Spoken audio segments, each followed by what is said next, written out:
And let's get straight into it. We're going to start off by looking back at tonight's session, last night's session.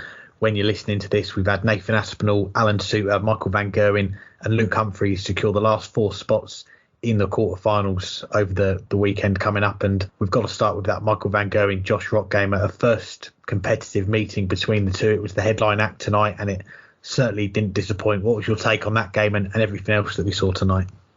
I mean, it's one of the best matches we've ever seen on that stage, and I don't think that's in any way an exaggeration. Josh Rock did not miss a meaningful double in that match. He barely put a dart wrong in that match. He had a couple of loose visits at crucial times in the last leg. He only scored 59. None of the darts were all that good from 207, which left him with 148 as opposed to something smaller.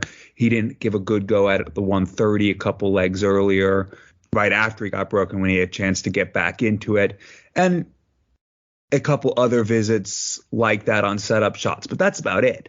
That's about it over the course of the entire match. Whenever he had to hit a double, he did. Whenever he had to hit a 1 treble visit, he had a 1 or 2 or 3 treble visit.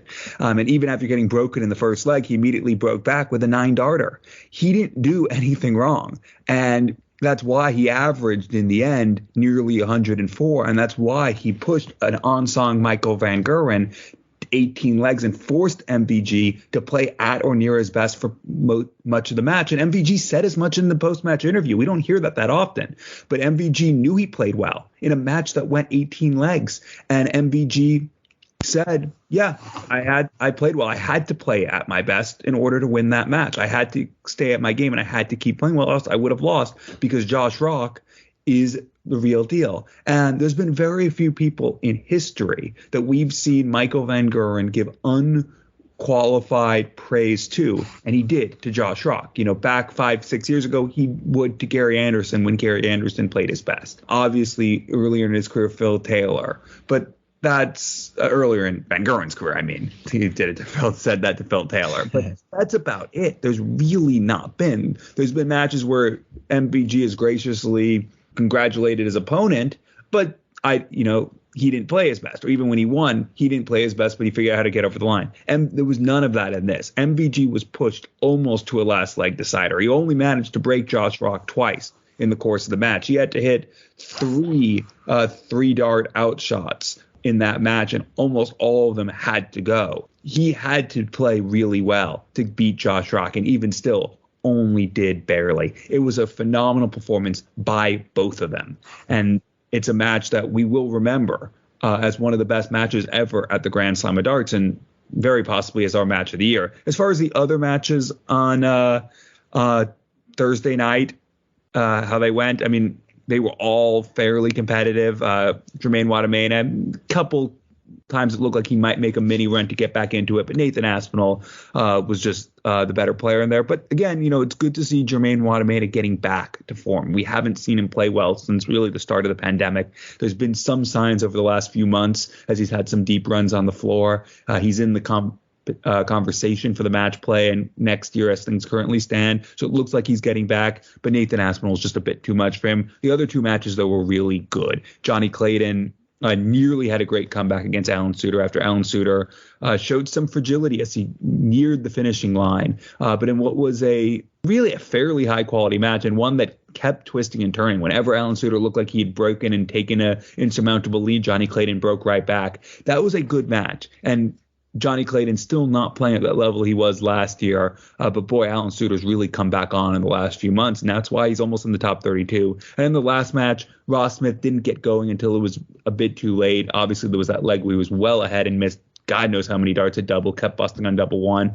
That leg in the end was the turning point, because if he had won that leg instead of he would have, well, at the very least, been going to last leg decider. Luke Humphries would have had to hold in the 18th leg just to get there. Ross Smith gave Luke Humphries too many chances. Luke Humphries also tried to give Ross Smith too many chances as well.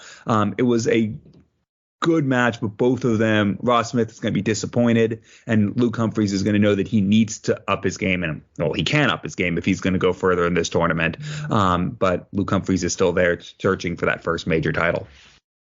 Yeah, we've certainly been treated to a great night of darts, haven't we? And starting off with that Michael Van Gerwen, Josh Rock game, Michael averaging 107, Josh 103 over those 18 legs of darts. And we've been wary, I guess, of bigging up Josh Rock too much, because it is easily done when you've got a new player that comes onto the scene, especially a young player. Josh only being 21, that the hype machine starts rolling, and you think, is the hype too much? Is it warranted? Well, I think after tonight, if you weren't convinced by Josh Rock, you have to be now. And you think back to this time last year, not many people had heard of Josh Rock in darts. He had that final this time last year in the Irish Classic, got to the quarterfinals of the Irish Open that weekend. He'd never played in a PDC event, not even the development tour. Goes to Q School, start of this year, wins a tour card on the final day, and the action that he's got as well. Rod Studway, Mardle both spoke about it in commentary as well. It is just so good, isn't it? And we saw at the start of that game, the 180 to leave 24.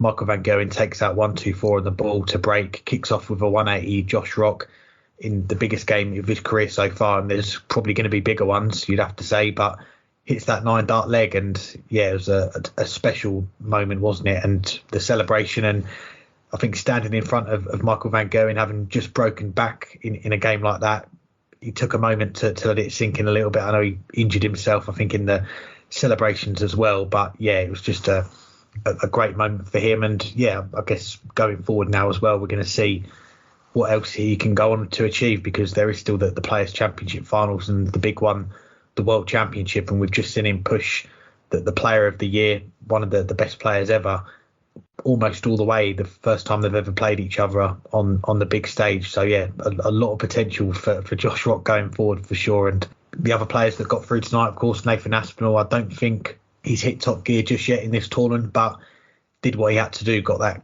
good lead against Jermaine Wattamina 5-1. Jermaine came back at him a little bit there, but managed to get over the line. Both players were, I think, giving themselves or giving the opponent chances, but Nathan Aspinall just a little bit more clinical, and that's 3 quarterfinals for him in the last 4 majors. The first time that he's done that since that breakthrough he had back end of 2018 going into 2019. So he's getting himself in these positions again in the major tournaments. And Alan Suter, well, this is new ground for him. First time that he's got to a quarterfinal of a major, and really should be going into the quarterfinals still unbeaten, because he did miss those 6-match starts against Peter Wright. It meant he had that nervous wait while Peter Wright and Nathan Aspinall were playing, that the fate was out of his hands, but he got through. And yeah, a really good performance to knock out Johnny Clayton, who was the Player of the Year last year. As you say, not hit those heights this year so far. And the last of the players to get through, Luke Humphries, getting the better of Ross Smith again. Another close game, going 10-8. But